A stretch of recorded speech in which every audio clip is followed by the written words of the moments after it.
Point of order বলুন।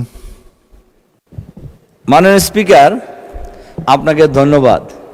আজকে বলা যায় সকল পত্রপত্রিকা এবং মিডিয়ায় কয়েকটা নিউজ একেবারে হেডলাইন করেছে। তার মধ্যে একটা হলো ইলিয়াস আলীকে, বিএনপি নেতা ইলিয়াস আলীকে কিভাবে ধরা হইলো, গ্রেপ্তার করা হইলো, গুম করা হইলো, কিভাবে হত্যা করা হইলো, এটা একটা সিরিজ নিউজ হয়েছে। আর একটা হলো গতকালকে গাইবান্ধার সাগাটায় বনারপাড়া ইউনিয়নের একটি স্কুলের কমিটিকে কেন্দ্র করে ইসলামী ছাত্র শিবিরের ওই ইউনিয়নের সভাপতিকে নির্মমভাবে জবাই করে হত্যা করা হয়েছে। এটা একটা নিউজ।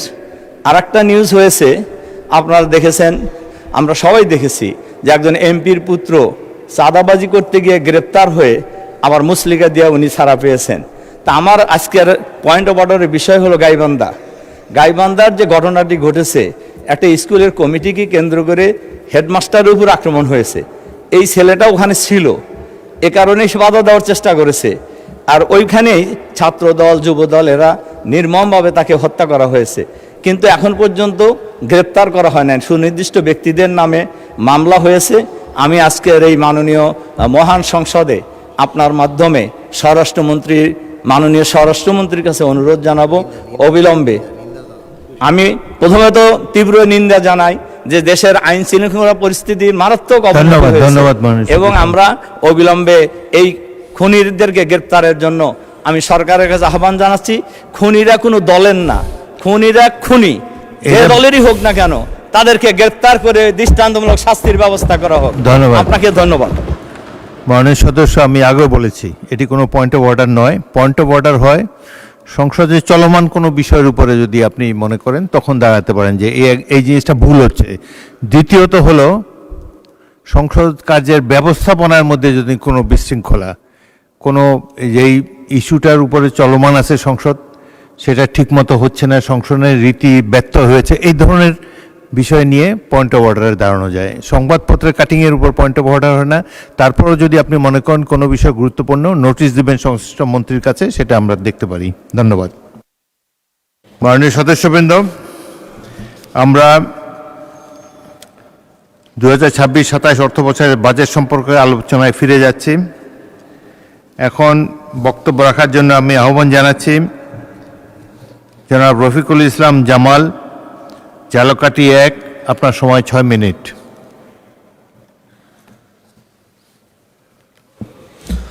মাননীয় স্পিকার, আপনাকে ধন্যবাদ।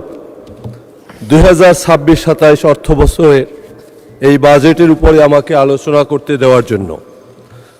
মাননীয় স্পিকার, আমি আসন 125 ঝালকাঠি 1 বাংলাদেশের একটি আলোচিত আসন থেকে নির্বাচিত হয়ে এই মহান জাতীয় সংসদে এসে প্রথমেই কৃতজ্ঞতা প্রকাশ করছি ঝালকাঠি 1 আসনের সচেতন ভোটারদের, যারা এই নিরপেক্ষ নির্বাচনে ভোটের মধ্যে আমাকে এই মহান জাতীয় সংসদে পাঠিয়েছেন। মাননীয় স্পিকার, আমি কৃতজ্ঞতা জ্ঞাপন করছি বাংলাদেশের প্রধানমন্ত্রী, বিএনপির চেয়ারম্যান জনাব তারেক রহমান, যিনি আমাকে মনোনয়ন দিয়ে এই সংসদে আসার সুযোগ করে দিয়েছেন। অত্যন্ত বিনম্র শ্রদ্ধা জানাচ্ছি জাতির শ্রেষ্ঠ সন্তান, মুক্তিযুদ্ধের সেক্টর কমান্ডার, জেড ফোর্সের অধিনায়ক, বাংলাদেশের সফল রাষ্ট্রপতি, বিএনপির প্রতিষ্ঠাতা শহীদ রাষ্ট্রপতি জিয়াউর রহমানের প্রতি মাননীয় স্পিকার বিনম্র শ্রদ্ধার সাথে স্মরণ করছি। দেশনেত্রী বেগম খালেদা জিয়া, যিনি স্বৈরাচারের বিরুদ্ধে 9 বছর আন্দোলন করে 1991 সালে রাষ্ট্রীয় দায়িত্ব নিয়ে বাংলাদেশের গণতন্ত্রকে, যিনি সংসদীয় গণতন্ত্রের রূপ দিয়ে মুক্তিকামী মানুষের আশা আকাঙ্ক্ষার প্রতিফলন ঘটিয়েছিলেন। মাননীয় স্পিকার, আমাদের বর্তমান বাজেট, এটিও একটি দেশের মানুষের ঠিক একইভাবে সকল মানুষের গত 17 বছরের আন্দোলনের ফসল। আমরা একটি নিরপেক্ষ নির্বাচনের মধ্য দিয়ে রাষ্ট্রীয় দায়িত্বে নেওয়ার পরে যে বাজেটটি আমাদের মাননীয় অর্থমন্ত্রী দিয়েছেন, আমি বলবো এটি বিশাল অঙ্কের কোনো বাজেট নয়। 2026-27 অর্থ বছরে যে বাজেট এসেছে এটা যদি আমরা লক্ষ্য করি, আমাদের নির্বাচনী ইশতেহার ছিল, আমাদের রাষ্ট্র মেরামতের 31 দফার যে ইশতেহার আমাদের সংসদ নেতা বিএনপির চেয়ারপারসন হিসাবে দিয়েছিলেন, তার প্রতিফলন এই বাজেট আগামী বাংলাদেশের শোষিত বঞ্চিত অপময় মানুষের একটি কালজয়ী সনদ হিসাবে আমাদের মাঝে বিরাজ করবে। মাননীয় স্পিকার, বাংলাদেশকে একটি মানবীয় রাষ্ট্র হিসাবে গঠন করার জন্য আমাদের বর্তমান প্রধানমন্ত্রী যে উদ্যোগ নিয়েছে তার প্রতিফলন ঘটেছে এই বাজেটের মধ্যে। এই বাজেট সম্পর্কে যদি আমরা খুব সূক্ষ্মভাবে দেখি, জনকল্যাণের জন্য আমরা প্রতিটা বাজেটের পরেই দেখি বাজারে মূল্য বৃদ্ধি, কিন্তু এই প্রথম বাংলাদেশের 54 বছরের ইতিহাসে বাজেটের প্রতিফলন বাজারে কোনোভাবেই কোনো দ্রব্যমূল্য দাম বাড়েনি, বরং কোনো কোনো ক্ষেত্রে কমা উচিত। কারণ যে সাহসী পদক্ষেপ নিয়েছেন, আমাদের নিত্য পণ্য দ্রব্যের উপরে 5% সম্পূরক শুল্ক কমিয়ে 0.5% নিয়ে এক বিশাল পদক্ষেপ নিয়েছেন, যার প্রতিফলন আমরা প্রতি বছর রোজার মাসে যেভাবে বাজারের অগ্নিমূল্য হয়, আমরা বিশ্বাস করি আগামী দিন তাই সেই ধরনের রূপ আমাদের দেখতে হবে না। মাননীয় স্পিকার, এই বাজেট যদি আমরা দেখি, আমাদের 31 দফায় যেরকম নতুন বাংলাদেশ বিনির্মাণের কথা ছিল, ঠিক একইভাবে এই বাজেটে মানুষ যেভাবে উপকৃত হতে পারে, কতটা মানবীয় হলে আমরা বুঝি যে আমাদের একটি কঠিন ব্যাধি হার্ট রোগের জন্য রিংয়ের যে শুল্ক কমিয়েছে, মানুষ উপকৃত হবে। দৃষ্টিশক্তি ফিরে পাওয়ার জন্য আমরা যে লেন্স ব্যবহার করি, সেখানেও এই বাজেটে শুল্ক কমিয়ে আমাদেরকে অত্যন্ত দূরদর্শিতার পরিচয় দিয়েছে। মাননীয় স্পিকার, সময় কম, আমাকে একটু সময় বাড়িয়ে দিতে হবে, কারণ আপনি জানেন আমি একটি বিতর্কিত এলাকার থেকে এসেছি। মাননীয় স্পিকার, আমার জনসাধারণের কথা বলতে হবে, একটি অনুন্নত এলাকার থেকে এসেছি। মাননীয় স্পিকার, আমরা বলি গত 17 বছর আমরা দেখেছি এই বাজেটে এই বাংলাদেশের ইতিহাসে প্রথম ইমাম মুয়াজ্জিনদের জন্য বাজেট রাখা হয়েছে, যেটা ইতিপূর্বে কখনোই রাখা হয়নি। গত 17 বছর আমরা দেখেছি এদেশের ইমাম সমাজকে কিভাবে জঙ্গি নাটক সাজিয়ে খুন করা হয়েছে। আমরা দেখেছি সেই শাপলা চত্বরে আমাদের মাদ্রাসার ছাত্রদের বিনা অপরাধে রাতে লাইট বন্ধ করে কিভাবে নির্যাতন এবং কিভাবে তাদেরকে নির্বিচারে হত্যা করা হয়েছিল। মাননীয় স্পিকার, আমরা এই বাজেটের দিকে যদি তাকাই, তাহলে আমরা বুঝব এই বাজেট যেভাবে সকল মানুষের জন্য কাজ করছে, ঠিক একইভাবে বাংলাদেশের ইসলাম প্রিয় মানুষের, যদি আমরা ইসলাম যারা নিয়ে চর্চা করে তারা কওমি মাদ্রাসা, এই বাজেটে কওমি মাদ্রাসার জন্য আলাদা কোনো বাজেট রাখা হয়নি। আমি মাননীয় অর্থমন্ত্রীর কাছে অনুরোধ করব কওমি মাদ্রাসার জন্য বাজেট রাখতে হবে। মাননীয় স্পিকার, এর সাথে সাথে আমি কয়েকদিন আগে আমাদের মাননীয় স্বরাষ্ট্রমন্ত্রী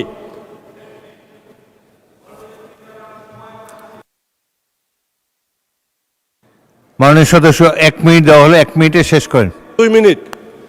আচ্ছা, মাননীয় স্পিকার, 2 আপনি মিনিটে জানেন শেষ করেন। আমাদের স্বরাষ্ট্রমন্ত্রী বলেছিলেন নামের পরে ধর্ম থাকলেই যেভাবে ইসলাম নাম হলেই যেভাবে ইসলাম ধর্মের সে সত্তাধিকারী হয় না, ঠিক একইভাবে যে ব্যাংক নামের মধ্যে ইসলাম রেখেছে তারাই ইসলামের সকল ধারক বাহক নয়। যে রাজনৈতিক দলটি নিজেদেরকে নামের আগে বা পরে ইসলাম শব্দ বলে তারাই ইসলামের সব জায়গায় নিয়ন্ত্রক, এমন নয়। কিন্তু আমরা বরং দেখেছি গত ইসলামের নামে যারা রাজনীতি করেন, গত নির্বাচনে তারা ভোটের বিনিময়ে মানুষকে বেহেশত দিয়েছেন। আমরা দেখেছি মাননীয় স্পিকার বিড়ির শুকটানের মধ্য দিয়েও তারা বলেছে যে সকল পাপ মওকুফ হওয়া যাবে।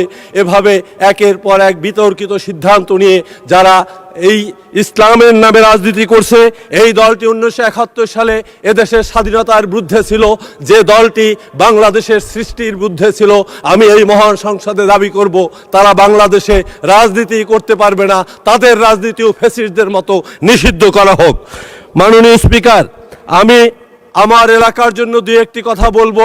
আমার এলাকায় এর আগেও আমি বলেছিলাম একটি থানা সদর মেডিকেল হাসপাতাল নাই। আমরা 100 শয্যা বিশিষ্ট যে হাসপাতালটি হচ্ছে সেটা আমরা কাঠালিয়া উপজেলা সদরে চাচ্ছি। মাননীয় স্পিকার, আমাদের রাস্তাঘাট অত্যন্ত খারাপ অবস্থা, নদী ভাঙন, এগুলো রক্ষা করার জন্য কাজ করতে হবে। মাননীয় স্বরাষ্ট্রমন্ত্রীর দৃষ্টি আকর্ষণ করে বারবার বলছি, মাদক অত্যন্ত ভয়াবহ রূপ নিয়েছে। মাদক নিয়ন্ত্রণ করতে হলে পুলিশ সদস্যদের সুযোগ সুবিধা বাড়াতে হবে। থানায় গাড়ি নাই, আসবাবপত্র নাই, সুতরাং মাদক আমাদের সমাজকে যেভাবে ধ্বংসের দিকে টেনে নিয়েছে, পুলিশকে আরও সুযোগ সুবিধা দিয়ে এই মাদক নিয়ন্ত্রণে কাজ করতে হবে। মাননীয় স্পিকার, সময় যেহেতু নাই, আপনাকে ধন্যবাদ দিয়ে শেষ করছি। আবার যখন সময় পাবো এলাকার মানুষের পক্ষে কথা বলবো। ধন্যবাদ। পরবর্তী বক্তা মুসাম্মদ নুসরত তাবাসসুম জ্যোতি, মহিলা আসন 50। আপনার সময় 5 মিনিট। ধন্যবাদ মাননীয় স্পিকার। আজকে প্রথমবারের মতো মহান জাতীয় সংসদে বক্তব্য রাখছি।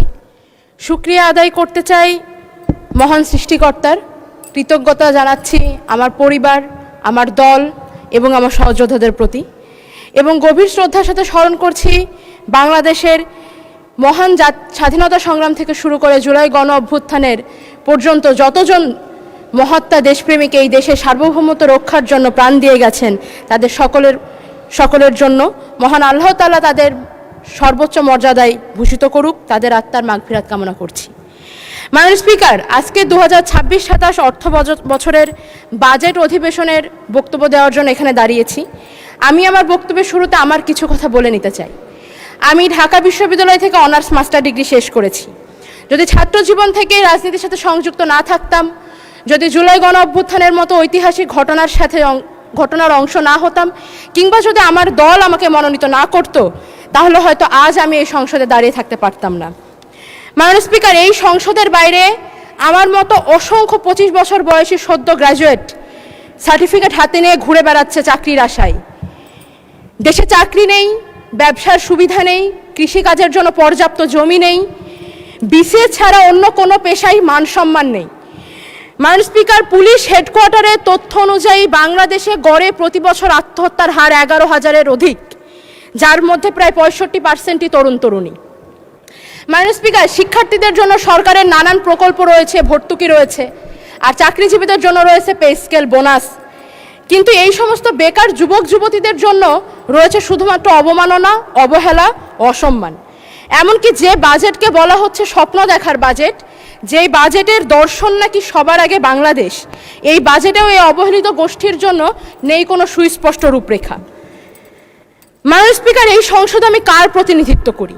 এই সংসদে আমি সেই সমস্ত তরুণদের প্রতিনিধিত্ব করি যারা স্বপ্নবাজ, যারা বুকে দেশপ্রেম, হাতে সার্টিফিকেটের গোছা আর কাঁধে পরিবারের বোঝা নিয়ে দেশ নিয়ে চিন্তা করে যায়, দেশের মাটিতেই থাকতে চায়, দেশেই কিছু করতে চায়।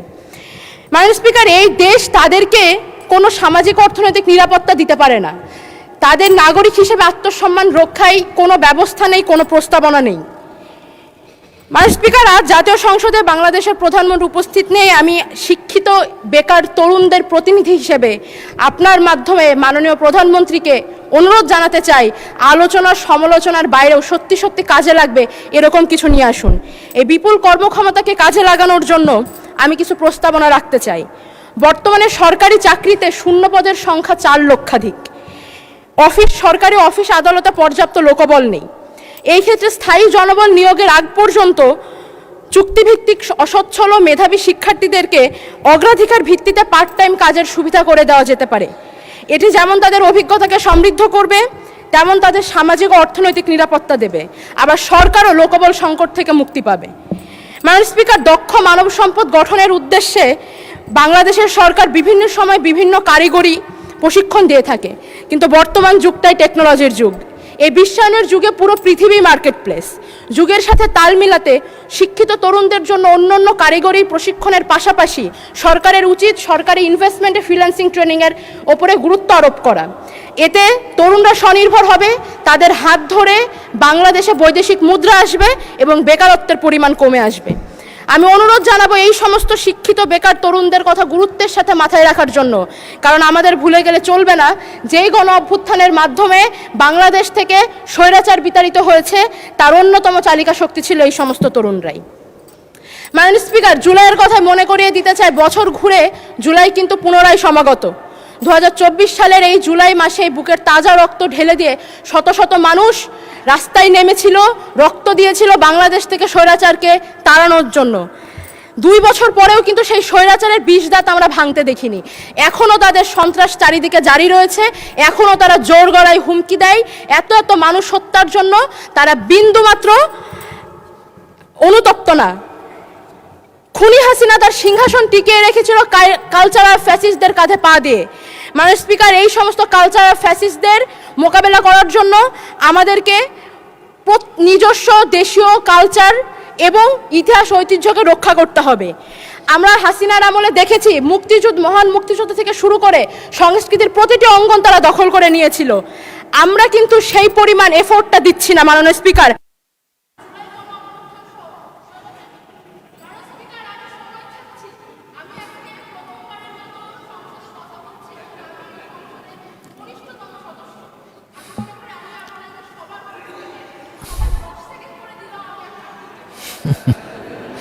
আচ্ছা, আপনাকে 2 মিনিট দেওয়া হলো, 2 মিনিটে শেষ করুন। 2 মিনিট পর্যাপ্ত নয়, আমি অন্তত 3 মিনিট সময় আমাকে দিতে হবে। আচ্ছা বলেন। আমি প্রস্তাব রাখছি জুলাই গণ 3 মিনিট অভ্যুত্থান দেন ওনাকে। ও আমি প্রস্তাব করতে চাই জুলাই গণ অভ্যুত্থান সহ স্বাধীনতা পরবর্তী ফ্যাসিবাদ বিরোধী প্রত্যেকটা আন্দোলনের স্মৃতি ও চেতনাকে রক্ষার জন্য বাজেট বরাদ্দ দেওয়া হোক। রাষ্ট্রীয় অর্থায়নে নাটক, চলচ্চিত্র, চিত্রাঙ্কন প্রতিযোগিতার মতো আয়োজন করা হোক এবং একই সাথে এই বাজেটে বাংলাদেশের লোক সংস্কৃতিকে সংরক্ষণ করার দিকে বিশেষ গুরুত্ব দেওয়া উচিত। মাননীয় স্পিকার, আমি সংক্ষিপ্ত করব। জুলাই গণ অভ্যুত্থানের পর নতুন বাংলাদেশের আমরা যে স্বপ্ন দেখি, সেই স্বপ্নে প্রাণ ও প্রকৃতির প্রতি দায়ভার আমরা বোধ করি। আমাদের বাংলাদেশে রয়েছে পৃথিবীর সবচাইতে বৃহত্তম ম্যানগ্রোভ সুন্দরবন, যা উপকূলের পাহারাদার হিসেবে প্রতি বছর আমাদেরকে প্রাকৃতিক দুর্যোগ থেকে বাঁচায়। আমি প্রস্তাব করতে চাই সুন্দরবন সহ বাংলাদেশের প্রধান 3টি বনাঞ্চলের বিরল প্রজাতির বন্যপ্রাণীদের রক্ষার জন্য যেন বন অধিদপ্তরের বাজেট বৃদ্ধি করা হয়। একই সাথে জানিয়ে রাখি, সুন্দরবন সুরক্ষা প্রকল্প এবং বাঘ সংরক্ষণ প্রকল্প দুটি এই বছরই শেষ হচ্ছে। পুনরায় সকল বন্য পশুদের রক্ষার জন্য একটি যেন সুন্দর প্রকল্প নেওয়া হয় এবং প্রাণ ও বৈচিত্র্য গবেষণার দিকে বিশেষ গুরুত্ব দেওয়া হয়। মাননীয় স্পিকার, প্রাণ ও প্রকৃতির রক্ষার পাশাপাশি আমাদের দূষণমুক্ত স্বনির্ভর বাংলাদেশ প্রয়োজন। স্বনির্ভরতার লক্ষ্যে চালিত বাংলাদেশের শিল্পোৎপাদন সহ অন্যান্য সকল অর্থনৈতিক কর্মকাণ্ডের প্রধান চালিকা শক্তি হচ্ছে নিরবিচ্ছিন্ন বিদ্যুৎ। বাংলাদেশের বিদ্যুৎ উৎপাদন বাংলাদেশের গ্যাসের মজুদের উপরে নির্ভরশীল অনেকাংশেই। বাংলাদেশে গ্যাসের মজুদ দিনকে দিন কমে আসছে এবং আমরা মার্কিন ইরান যুদ্ধের সময় দেখেছি জ্বালানি খাতে আমদানি নির্ভর হওয়াটা কতটা বিপজ্জনক। 2026-27 অর্থ বছরের জন্য নির্দিষ্ট করে কোনো নবায়নযোগ্য জ্বালানির সুস্পষ্ট রূপরেখা আমি পাইনি। 2030-2050-এর দুটি লক্ষ্যমাত্রার পরিকল্পনা আমি দেখেছি, কিন্তু এই বছরের জন্য আমি প্রস্তাব করতে চাই বাংলাদেশের প্রত্যন্ত অঞ্চলের আর্থিকভাবে অসচ্ছল পরিবারগুলোতে রুফটপ সোলার প্যানেল বিতরণ কিংবা ভর্তুকি মূল্যে বিক্রয়ের ব্যবস্থা করা যেতে পারে। এছাড়া উপজেলা ইউনিয়ন পর্যায়ের সরকারি অফিস আদালতগুলোতে সোলার বিদ্যুৎ ব্যবহারের মাধ্যমে জাতীয় গ্রিডের উপরে চাপ কমবে। মাননীয় স্পিকার, আমি আমার সর্বশেষ মিনিটটি ব্যবহার করতে চাই আবার নির্বাচনী আসনের দুটো কথা বলে। আমি সীমান্তবর্তী এলাকায় জন্মগ্রহণ করেছি। মাননীয় স্পিকার, আমি কুষ্টিয়া জেলার দৌলতপুর উপজেলার মেয়ে। আমার উপজেলাতে আমার নির্বাচিত সংসদ সদস্য রয়েছেন, কিন্তু আমি যে দাবিটি করতে চাই সেটি আমাদের দৌলতপুরবাসীর প্রাণের দাবি। দৌলতপুরের সীমান্তবর্তী এলাকা প্রাগপুর এবং ওই পাশের শিকারপুর এই স্থলবন্দরটি গত 1 যুগ ধরে আমরা চেয়ে আসছি। প্রাগপুর থেকে কলকাতার দূরত্ব মাত্র 120 কিলোমিটার এবং জাতীয় মহাসড়ক বাংলাদেশ মাত্র 20 কিলোমিটার দূরে।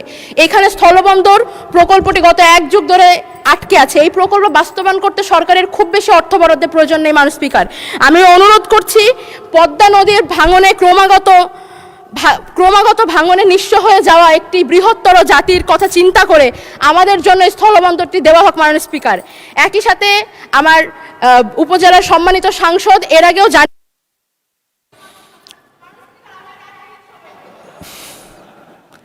অনেক বলেছেন, তো বেশি বললে অভ্যাস খারাপ হয়ে যাবে। তো বলেন, 1 মিনিট বলেন। আমাকে 1 মিনিট দেওয়া হোক। ওকে ওকে, 1 মিনিটে শেষ করেন।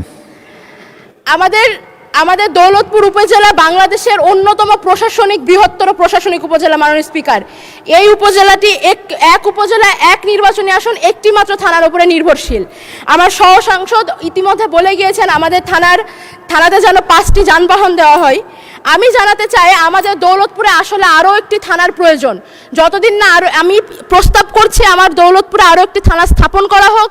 যতদিন না থানা স্থাপন করা হচ্ছে ততদিন বিদ্যমান থানায় যেন জনবল বৃদ্ধি করা হয়। মাননীয় স্পিকার, এই সংসদ জুলাই গণ অভ্যুত্থানের মাধ্যমে অর্জিত সংসদ। এই সংসদে আমরা কথা বলতে পারবো, এখানেই বাক স্বাধীনতার চর্চা করতে পারবো। আমাদেরকে বারবার এটা ওটা দেখিয়ে দেওয়া হবে না, এইটাই আমরা আশা করি। এই সংসদ জনগণের জন্য কল্যাণকর হয়ে উঠুক, এই আশা ব্যক্ত করে আমি আমার বক্তব্য শেষ করছি। সময় দেওয়ার জন্য আপনাকে অসংখ্য ধন্যবাদ। ধন্যবাদ মাননীয় সদস্য। পরবর্তী বক্তা মোহাম্মদ মুজিবুর রহমান সরোয়ার, বরিশাল 5। আপনার সময় 7 মিনিট।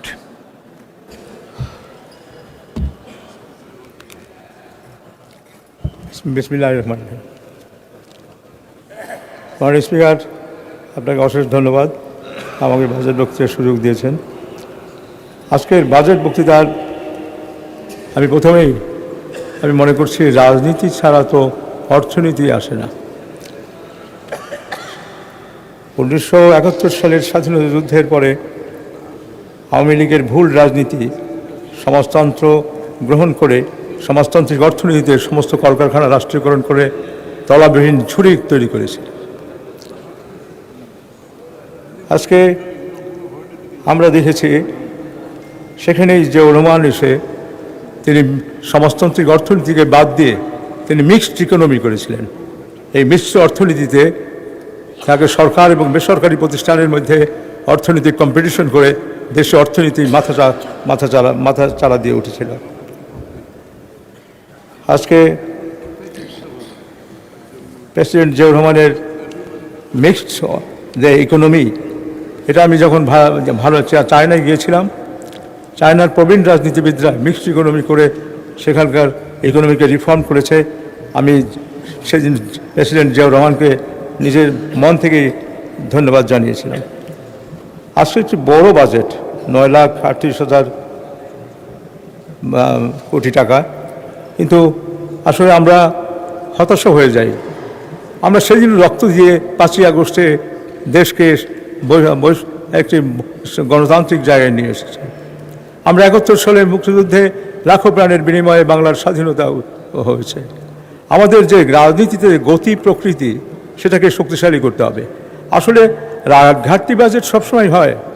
আমরা কিসের উপর দিয়ে আজকে বাংলাদেশে এই আন্দোলন সংগ্রাম করে এসে এই পার্লামেন্টে এসেছি? আমরা সবাই জানি যে আওয়ামী লীগ ঘুষের রাজনীতি, গুমের রাজনীতি, অর্থনীতিকে লোপাট করার জন্য ব্যাংকগুলোকে যখন শেষ করে দিয়েছে, অর্থমন্ত্রীর কাছে বলেছে 4,000 কোটি টাকা কোনো টাকা নাকি। তারা এইভাবে লুট করে তাদের প্রথম অর্থনৈতিক মন্দার সবচেয়ে বড় বিষয়টি হচ্ছে ব্যাংকে অর্থনীতিতে ব্যাংকগুলো লুট করা হয়েছে। ব্যাংকগুলো এসালম ব্যাংক লুট করছে, তাদের কিছু বলছে না। ন্যাশনাল ব্যাংকে এসে গোলাগুলি করছে, এয়ারপোর্ট দিয়ে তারা চলে যাচ্ছে বাইরে, সরকার কিছু বলছে না। সরকার রাষ্ট্রযন্ত্র সরকারকে এমনভাবে আঁকড়ে ধরেছিল যে আপনাকে আমরা রক্ষা করব, আপনি আমাদের রক্ষা করবেন। তাদের যে চুক্তি, ভোটাধিকার হরণ করবে যারা, তারা সবাই ঐক্যবদ্ধ হয়ে এই ব্যবসায়ী, আইনজীবী, বুদ্ধিজীবী, বাংলাদেশে কিছু লোকরা সবাই মিলে এই ভোটাধিকার হরণ করে স্বাধীনতাকে প্রশ্নবিদ্ধ করেছিল।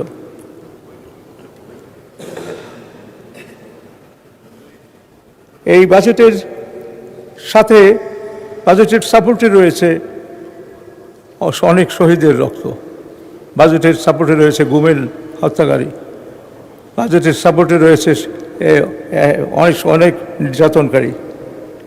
কাজে এই বাজেট কখনোই ব্যর্থ হবে না। এই বাজেটে ইনশাআল্লাহ আমরা বড় বাজেট নিয়েছি, বড় আকাঙ্ক্ষা আমাদের করেছি এবং সে বাজেট ইনশাআল্লাহ সাকসেসফুল হবে। অতীত সরকার যে ব্যাংকের টাকা লুটে অর্থনৈতিক মন্দা, ভোট ডাকাতি, গুমপূর্বক ভোট ডাকাতি করে যে বাজেট তৈরি করেছিল, সেই বাজেট এর কোনো মানে হয় না।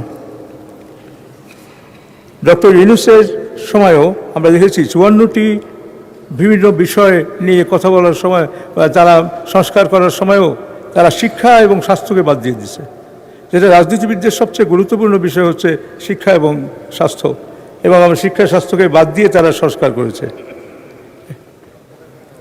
বিএনপি শিক্ষাকে আধুনিকরণ এবং বৃত্তিমূলক প্রযুক্তি নির্ভর করতে চায়। ব্যাংক খাতের 1/3 টাকা আজকে চুরি ডাকাতি হয়েছে। সংবিধানের 21 ধারায় জাতীয় সম্পত্তি রক্ষা করার বিষয় রয়েছে। গভর্নরের বক্তব্য বাংলাদেশে এটা সাক্ষী হতে পারে যে গভর্নর নিজে বলছে 1/3 টাকা লুট হয়ে গেছে। এত অসুবিধা সত্ত্বেও বাজেটের পরে আমাদের দ্রব্যমূল্য বাড়েনি, দ্রব্যমূল্যকে কন্ট্রোল করেছে সরকার। আমরা বলেছি হতাশাগ্রস্ত, আমরা মানুষই বিপদাপন্ন, তার মধ্যে আমরা দেখেছি বা এই বাজেটের পরে কোনো মূল্য বৃদ্ধি হয়নি। বাজেট জুলাই চেতনার সাথে সম্পৃক্ত করে, সে বাজেটকে জুলাই চেতনার সাথে সম্পৃক্ত করার চেষ্টা করা হচ্ছে এবং ইনশাআল্লাহ আমরা আশা করি সবাই মিলে সহযোগিতা করলে এই বাজেটে আমরা দেশের মানুষকে উন্নতি করতে পারব।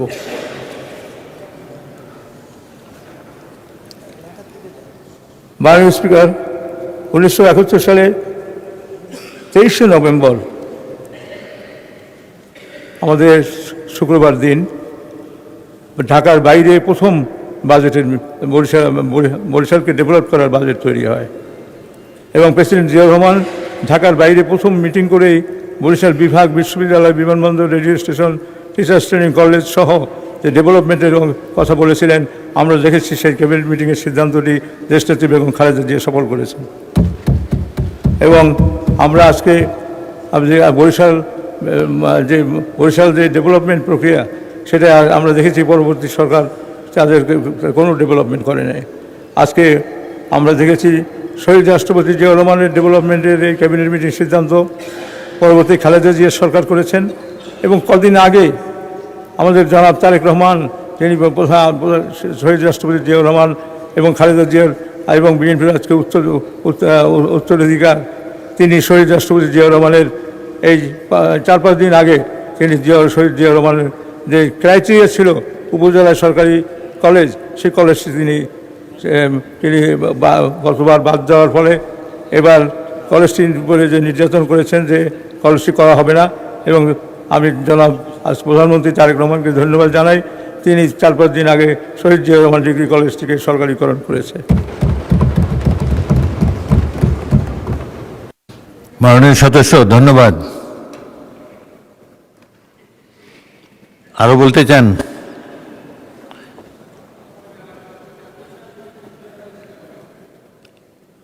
এক মিনিটে শেষ করেন তাহলে। মাননীয় স্পিকার, আপনার সাথে আমার উন্নয়নের সম্পর্ক আছে। কি উন্নয়নের কথা তো বলতে হবে একটু। মাননীয় স্পিকার, আমরা বেশি টাইম দিলে বেশি উন্নয়ন হয়ে যাবে না? আমরা স্বপ্ন দেখি ভোলা বরিশালের এবার ব্রিজ হওয়া। আচ্ছা, 2 মিনিটে শেষ করেন প্লিজ। আমরা এবার জনগণের দাবি, ভোলা বরিশালের ব্রিজের জন্য আমাদের দাবি রয়েছে।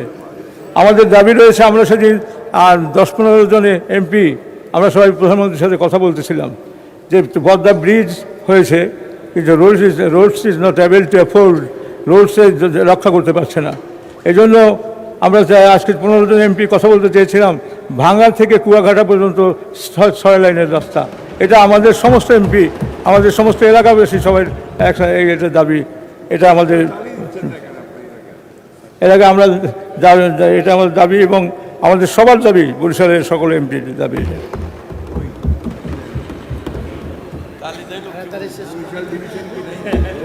আজকে বরিশালে আমাদের নতুন বিভাগ, এখন পর্যন্ত মেট্রোপলিটন পুলিশ সব থানাগুলোকে এখন আমরা করতে পারি না, বিভিন্ন জায়গায় ভাড়া খাটিয়ে থানা করা হচ্ছে।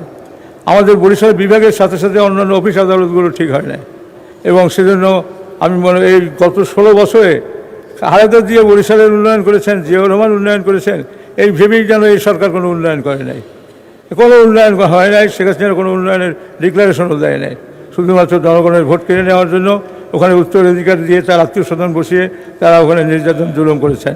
কাজে এই জুলুম অত্যাচারের বিরুদ্ধে আমরা দেখেছি এখনও তারা চিন্তা করে তাদের এই ভাসমান কিছু লোক আর কলকাতায় আওয়ামী লীগ অফিস করলে তারা বর্ডারে এসে বিভিন্ন ঝামেলা করবে। আমাদের রাষ্ট্রে উচিত হলো 1971 সালেও আমরা রাজনীতি করেছি, কিন্তু 1971 সালে মুক্তিযুদ্ধের পরে যেটা করা উচিত ছিল সেটা হয় নাই। আজকে আমি বলছি 5ই আগস্টের পরে অনেক ভুল আছে। 5ই আগস্টের এই যারা আমরা শেয়ার করছি, 5ই আগস্টের মধ্যে আমাদের আরও আলোচনা থাকবে মিশ্রিত ছুরির মতো। আমরা কাউকে এমন আঘাত করবো না যাতে 5ই আগস্টে আমার ক্ষতিগ্রস্ত হয়। 5ই আগস্টের আমাদের ধন্যবাদ মাননীয় সদস্য, ধন্যবাদ।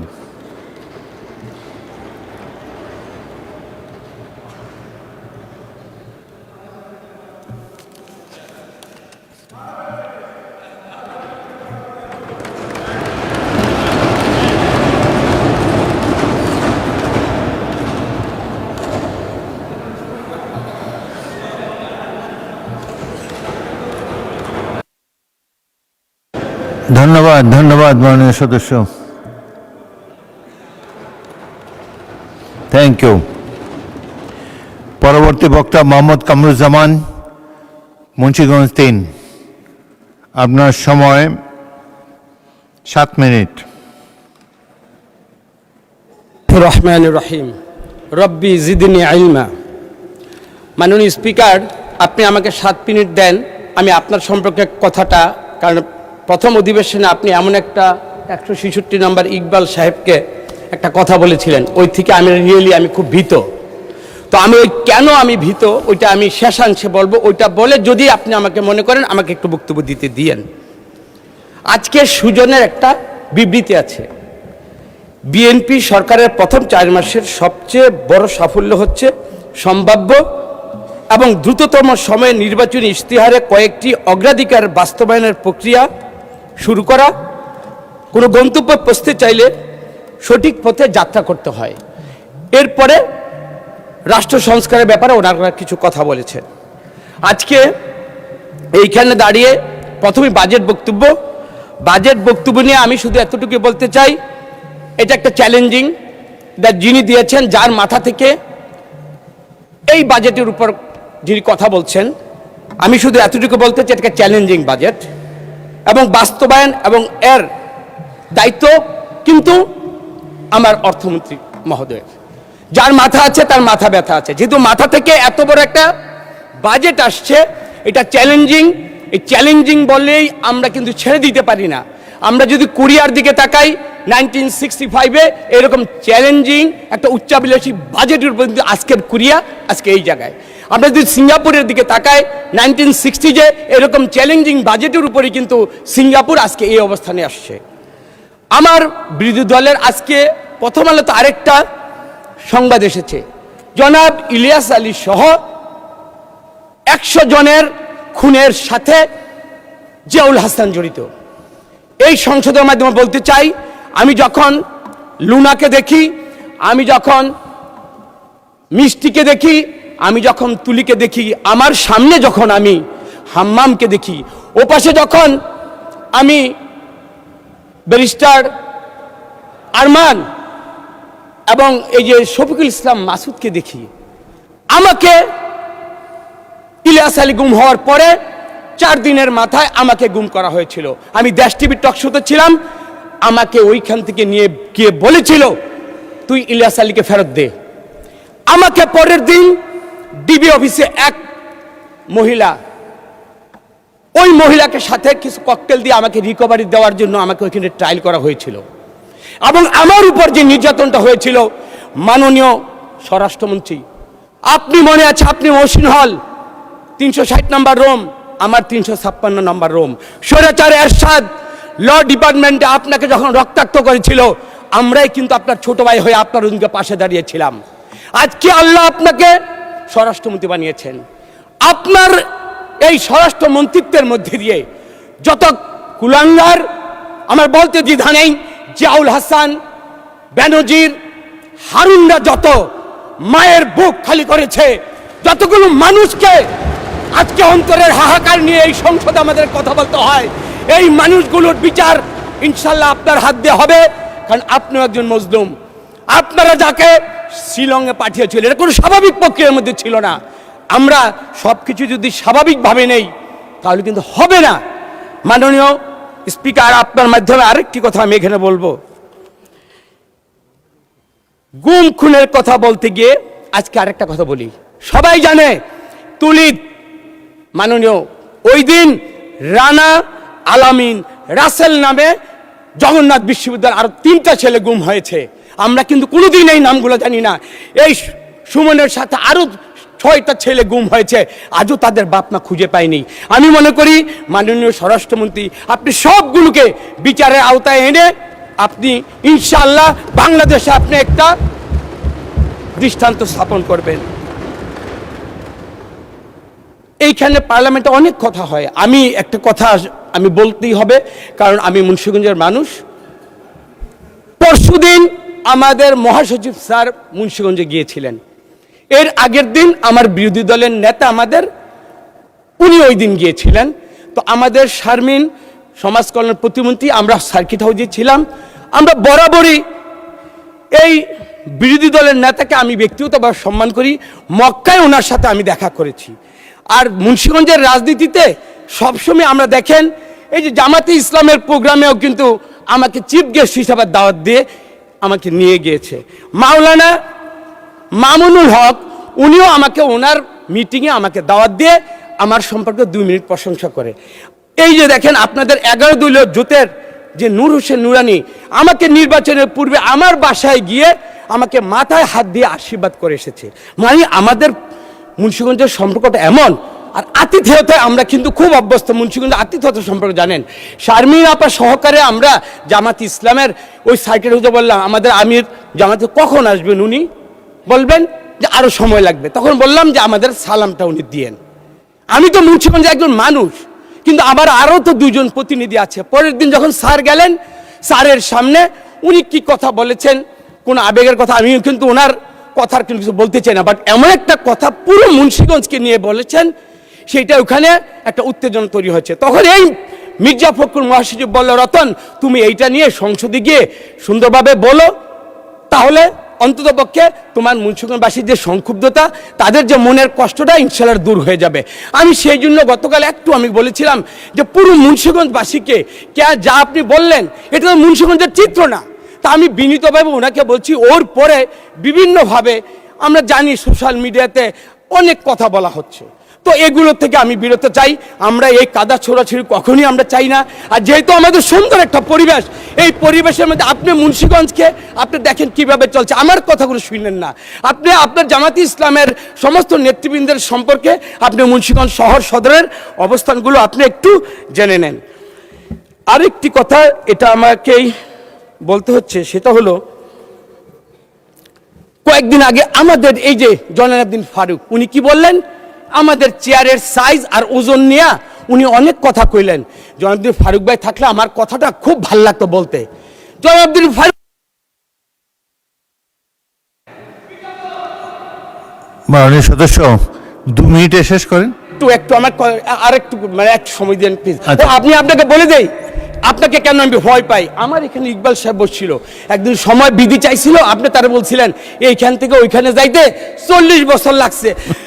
মাননীয় স্পিকার, আমি তো 40 বছর বাঁচবো না। আর আপনি আপনি বাংলাদেশে সবচেয়ে দ্রুততম মানব ছিলেন, কোনো কন্টেস্টে আমি ইনশাআল্লাহ ওইদিকে পৌঁছতে পারবো না। কিন্তু আপনার কাছে যদি আমি 5টা মিনিট সময় পাই, আমার কথাগুলো আপনি একটু সময় দেন। দরকার হলে আপনি আমাকে 6 মাস আর ফ্লোর দিয়েন না, কিন্তু আমার আজকের কথাগুলো আপনি একটু শুনেন।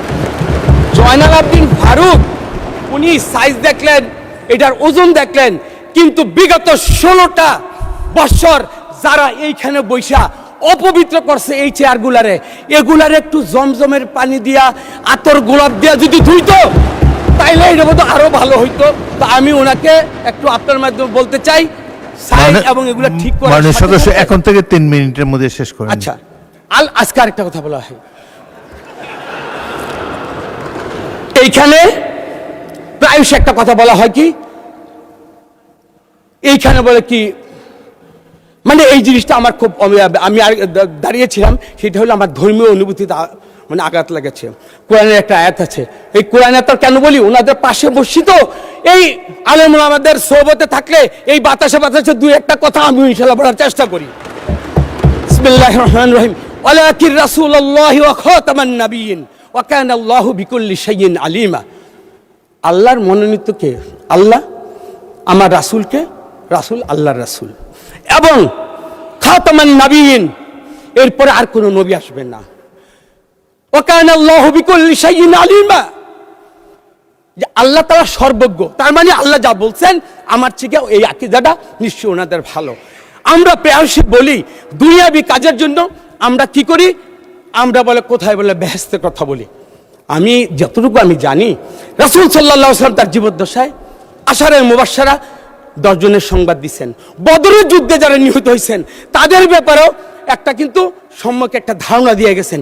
কিন্তু দুনিয়াবি বাংলাদেশের কারণে আমরা তো এরকম কোনো সুসংবাদ পাই নাই যে আমার দল করলে, আমার আদর্শ মধ্যে থাকলে জান্নাতের সুসংবাদ আমরা দিতে পারি।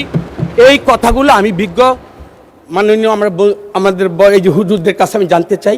আর সর্বোপরি বলি, আজকে আমি যে কথাগুলো বলছি, আমি মাওলানা মামুনুল হক সাহেবের সাথে কথা বলে আসছি।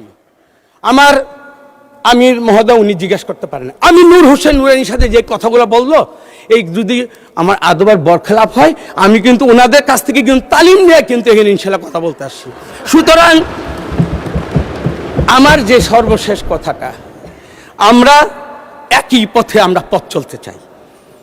বস্তুনিষ্ঠ সংবাদ, সত্যতা, পরস্পরের প্রতি সম্মান এবং সংসদের কার্যকরী করার জন্য আমাদের সবার মূল লক্ষ্য হওয়া উচিত এক এবং অভিন্ন। আমরা দেয়ালের ওপাশে আমরা ফ্যাসিস্ট হাসিনাকে দেখতে চাই। কোনো ভিন্নতায়, কোনো মত পার্থক্যের কারণে ওই ফ্যাসিস্ট হাসিনাকে যখন বাংলাদেশে আসবে, আমি আপনি সবাই কম বেশি ক্ষত বিক্ষত হব। আমি মনে করি অন্যের সম্মান ক্ষুণ্ণতায় নিজের সম্মান কখনো বাড়ে না। সম্মিলিত হলে আমরা দাঁড়িয়ে থাকবো, বিভাজিত হলে ধরাশায়ী হব। 2 দিন আগে আমরা, 2 দিন পরে আপনারা। সুতরাং আমরা বাংলাদেশের মানুষ, বাংলাদেশকে নিয়ে বাঁচতে চাই, স্বাধীন সার্বভৌম এই সংসদকে নিয়ে আমরা বাংলাদেশকে আলোকিত বাংলাদেশ করতে চাই। মাননীয় স্পিকার, আপনাকে ধন্যবাদ।